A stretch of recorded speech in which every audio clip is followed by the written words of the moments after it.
Hi everyone. Alright, so upon request, they asked me to make a video how to demonstration how to calibrate the personal gas analyzer. Okay, I will not immediately proceed to the calibration because I know you will forget this one. This is all the time a long time story with all the officers.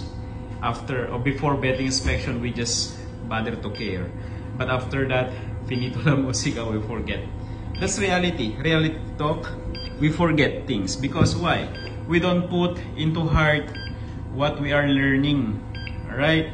So, before I will show you the actual demo on how to calibrate, let me tell you one very important principle in calibration of gas analyzer. This gas analyzer has a sensors for oxygen, H2S, carbon monoxide, flammability.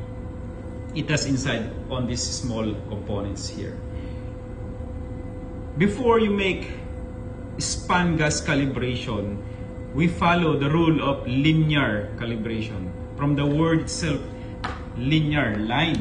Okay, let me show you. I will use this refrigerator. Okay, linear, like this. It's a line. Meaning to say there's a 0 point and a end point. Let's say 100.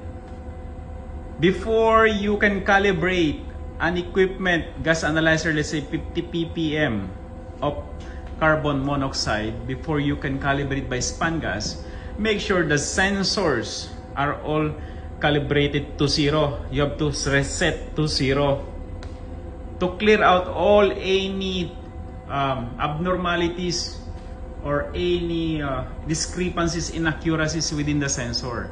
That's the purpose of calibration. It's what we call linear. You have to zero out first, make 0 calibration, then span calibration with the value. First and the last. Except of course for the oxygen. You cannot 0 calibrate oxygen because oxygen all the time has 20.9 in the air. Right? So 0 calibration, span calibration.